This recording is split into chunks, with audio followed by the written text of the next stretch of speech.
Our daily life relies on computers, mobile devices, and the internet. Communication, transportation, online banking, entertainment, medicine, shopping, and many more aspects of our lives depend on the internet. But hidden hurdles are waiting for us out there. Cybercriminals, ready to attack. This is where cybersecurity comes into play.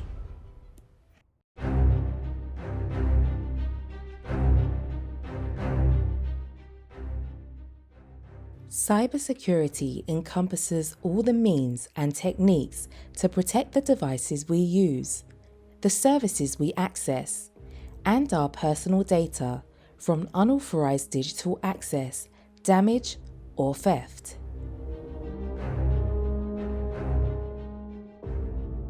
In the real world, we are surrounded by threats, be they accidental, like a storm, a car accident, or a fire, for instance, or intentional, a burglary, a physical attack, or even a war.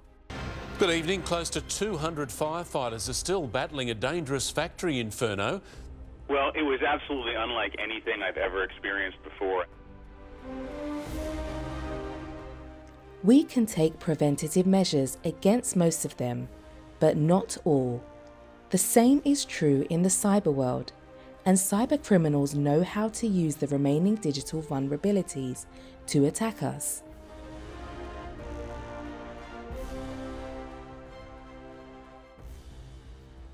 To develop a secure computing system, we use a set of 4 techniques that target the possible causes of security failures, simply called faults.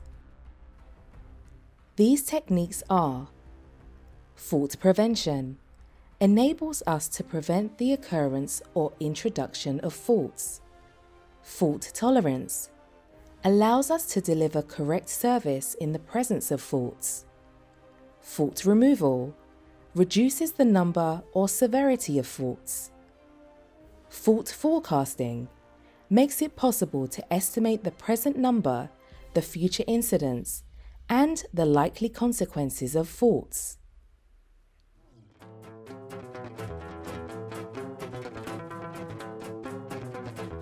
So cybersecurity is typically seen as a preventive measure, doing whatever we can in order to prevent bad things from happening, preventing a hacker to come into our system. So we want to protect our data, the services, the applications, and so on and so forth. But cybersecurity is more general than that. It's not only preventing, it's also all the techniques we need in order to tolerate this intrusion in case they happen. It's also about being able to remove whatever vulnerability or whatever attacker we have in the system once they get in, and more generally also continuously assessing the current state of security, the level of security that we have. So it's about prevention, about tolerance, about removing the bad things, and also about continuously assessing. So all these 4 means are what we need in order to make a secure system.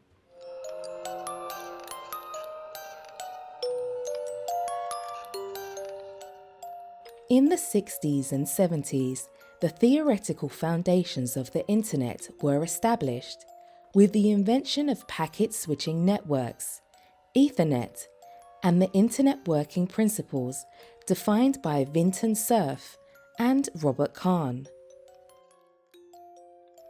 In 1969, the first network, called the Advanced Research Projects Agency Network, or ARPANET, is created, linking only a couple of machines for experimental validation purposes. The 80s can be seen as the birth of the Internet era. This is the decade when most of today's protocols are defined. On January 1st, 1983, the so-called Flag Day TCP/IP is introduced within the ARPANET. This marks the birth of the Internet as we know it today. The commercialization era begins in the 90s. Enterprises are allowed to connect to the Internet, which can be used for commercialization purposes and not only for scientific ones anymore. HTTP is invented. The 2000s constitute the World Wide Web era. A myriad of companies that emerged from the internet bubble have morphed over the years to become today's internet. The mobility of devices enabled by 2G, 3G, 4G, and 5G networks empowered this process. At the beginning, in the 80s and 90s, viruses were a plague. The first virus, commonly known as elk cloner, is created in 1982. 4 years later, in 1986, appears Brain, the first virus to be widely deployed. The first viruses used to spread with floppy disks. As networks became more prevalent, viruses started spreading through network protocols. In the early 2000s, viruses gave way to bots. Hackers find ways to spread viruses, worms, and other malware extremely fast over the internet and use the compromised machines to support their malicious actions. The notions of armies of bot machines, or botnet, is born. They are, up to this day, the main instrument to run cyberattacks. Starting from the late 2000s until today, we are witnessing the professionalization era. Hackers are now interested in money, and they provide specialized paying services to each other. A complex underground ecosystem emerges as a mix of large and small professional hacking organizations, as well as nation-sponsored groups.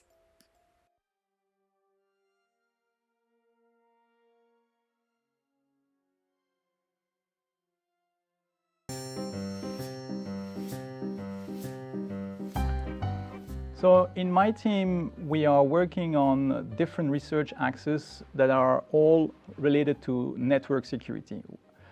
In theory, we don't need to work in network security because in the security community, we believe that you have to, when you want to have a machine communicating to another machine, the security has to be only built by these two machines. So you do what is called end-to-end security. They authenticate each other and then they encrypt everything between the two. So whatever happens in the middle, we don't really care. That's the theory, and that's the way good systems should be built. But in practice, this is not the same. In theory and practice are the same. In practice, they are not.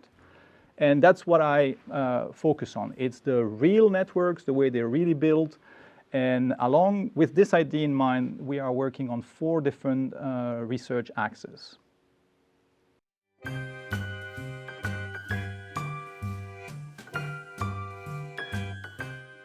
So the first research axis has to do with what is called IoT, Internet of Things, all these gadgets that we are now buying at home. And of course, every user is eager to get the new device, unbox it, plug it in the wall, and have it to work. He doesn't want to worry about configurations and so on and so forth. Usability is the key element.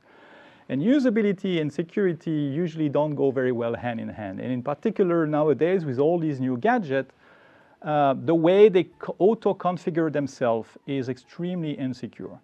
So it is very easy for an attacker who would have access to the network to actually do really bad things.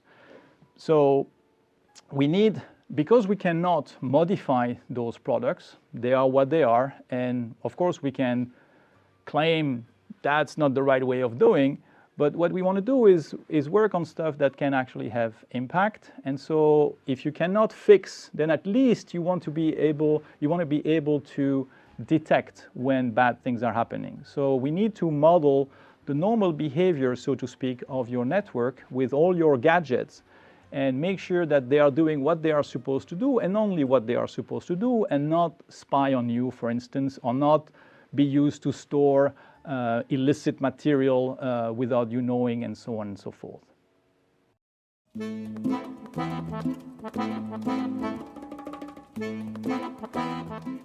The second axe of research is somehow similar to the first one, but it has to deal with what is called OT technology. So the network that you and I are using are called IT networks, information technology networks, because we focus on information.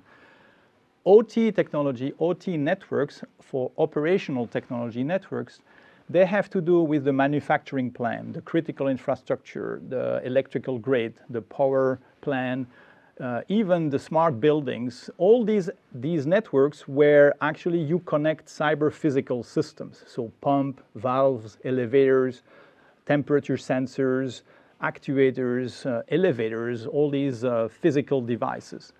And unfortunately, those networks have been built, quite a while ago for the first one, like 15 years sometimes or more, and they rely on underlying technology that are notoriously unsecure. And again, these systems exist.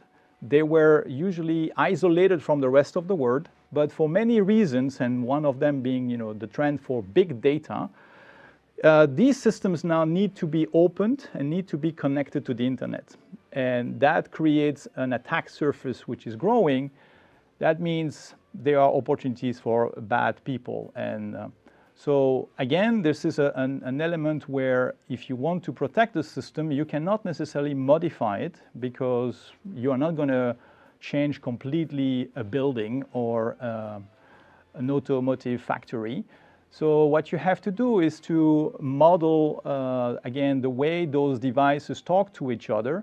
But there the problem is that something that can look natural at the network level might be very different, might be actually a problem if you understand the physical process that is happening on the top. There is a so-called semantic gap between what you observe in the network and the consequences at the physical layer. So things may look normal at the network layer, but because of the specific mode of functioning at that time, it might be a bad command that has been sent. So there is an additional complexity problem that comes with the fact of reconciliating those two abstraction levels. So that's another axis of research which has to do with the security of operational technology networks. So the third research axis has to do with gaming. And then I guess some of you may say, oh, gaming, that's cool. Yeah, that's actually cool indeed. And more specifically with those games that are massively distributed, that are distributed systems, complicated distributed systems. And as you may know, the gaming industry is really booming. It's an emerging business which is already bigger than the movie industry. And some of you who play know that if you get better and better and better, you will have access to different kinds of competitions and championship, and up to a point where you can really become a professional player. And there are sites where you can actually even pay just to watch people playing. So there is a lot of money at stake. And whenever you have money, you have fraud. You have people who try to cheat. So the gaming industry is targeted by and is the subject of many different kinds of security problems. So you have the people cheating, be it in terms of software, be it in using hardware, or sometimes they also manipulate the network protocols around them. But you also have issues with malware attacking your PC where the game is, so that they can actually steal some of the goods that you have acquired during your game. You have also some people misusing the gaming infrastructure to do money laundering. You have also a plague which has to do with people launching denial of services against the player, so that they, without being able to have access to the network, they cannot play, and then they lose the game they are involved in. So this is actually a major problem which has appeared a couple of years ago and which is growing, and we are also looking into that from different angles.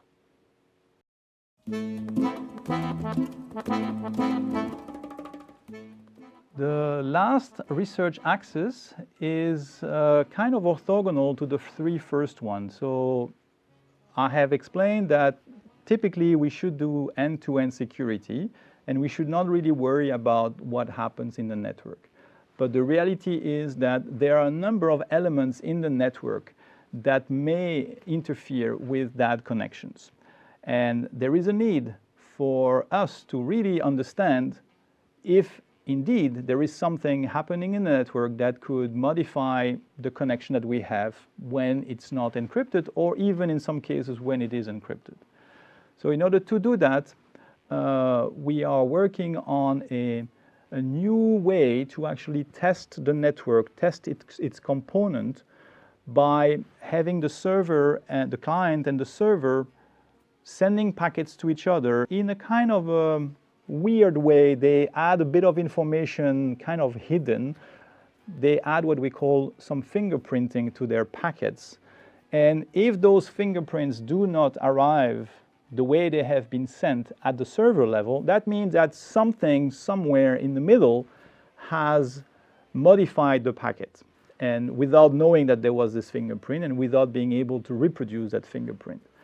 And if you do that a certain amount of times in a smart ways with different kinds of fingerprint, then you might be able to identify what kind of device is interfering with your connection and potentially putting you in danger, and also where it is. So this can be used to, for instance, to understand if at home your network is not working. If you had this technology, it could help you to debug, to understand what the problem is, where it is. Is it at home? Is it your ISP? Is it somewhere else? It can also be used to verify that if you are in a network that is supposed to be protected by some device, you want to make sure that those devices are working properly, and that system could actually tell you that. But it could also help you to verify that when you're talking to a remote machine, there is indeed nothing in between which is interfering, watching, modifying whatever you are sending to the other side. And so, and that is the idea of this research, is to really build a completely distributed platform with machines all around the world through a mechanism of open source for the software, so that other contributors could actually also add their IDs to that framework. So these are the research axes we work on in my team. I know that network security and networking in general is usually seen and taken for granted, like a commodity, like water, electricity. You have networking.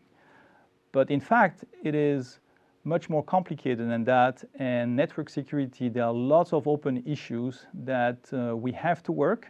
There are lots of opportunities for very interesting research, and research with a very high impact. And we definitely need more people to come and work with us on that topic.